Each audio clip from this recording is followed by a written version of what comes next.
ജ്യേഷ്ഠനെ പരിഗണിക്കണം. എങ്ങനെ? ഉപ്പാനെ കാണുന്ന പരിഗണനയിൽ കാണണം. ദിനചരങ്ങൾ പറയാം, ഉപ്പാനെ കാണുന്ന പോലെ കാണണം ജ്യേഷ്ഠൻ. ഓനങ്ങനെ ചെയ്തു വെച്ച് ഓനാ ആരാടാ പറഞ്ഞത്? ഇപ്പൊ നീ ആരാ പറഞ്ഞത്? ഇരട്ടകളായി ജനിച്ച രണ്ട് മഹാന്മാർ, അതിലെ ഇളയ മഹാന് പറയാ, ഞാൻ ഇന്നേ വരെ എന്റെ ജ്യേഷ്ഠന്റെ കൂടെ നടന്നിട്ടില്ല, ഇന്ന് വരെ. എന്താ കാരണം? ഇത്രയും കൊല്ലത്തിനിടയിൽ ഞാൻ എന്റെ ഇക്കാക്കയുടെ വേക്കിലല്ലാതെ നടന്നിട്ടില്ല എന്ന് പറയാൻ കാരണം എന്താ? എന്നോട് എന്റെ ചെറിയ പ്രായത്തിൽ തന്നെ ഉമ്മ പറഞ്ഞതിന് ജ്യേഷ്ഠനാന്നുള്ള ബോധം വേണം. ഇതാണ് ഉമ്മി ഉപ്പി പഠിപ്പിച്ചു കൊടുക്കണം. അവര് വലിയ വയസ്സിന്റെ വ്യത്യാസം, ചെറിയ 3 വയസ്സിന്റെ വ്യത്യാസമേ ഉള്ളൂ.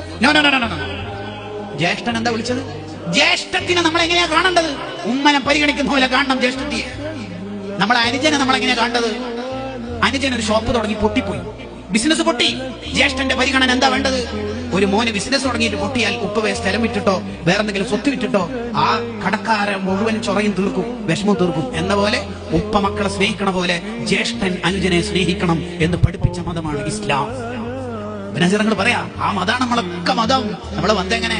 മൂത്തമ്മയെ ഇളയമ്മയെ അഥവാ ഉമ്മാന്റെ സഹോദരിമാരെ പരിഗണിക്കണം. ഏതുപോലെ പരിഗണിക്കണം? അൽ ഖാലത്തു ബിമൻസിലത്തിൽ ഉമ്മി, ഉമ്മാന്റെ സ്ഥാനം കൊടുക്കണം ഉമ്മാന്റെ ഏട്ടത്തി അനിയത്തിമാർക്ക്.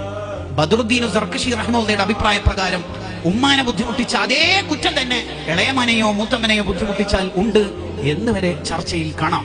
പ്രബലാഭിപ്രായങ്ങൾ, എതിരാഭിപ്രായങ്ങളൊക്കെ ഉണ്ട്, ശരിയാണ്. എന്നാലും ഇമാമിങ്ങൾ അത്രയും ഗൗരവത്തിൽ ചർച്ച ചെയ്തിട്ടുണ്ട്.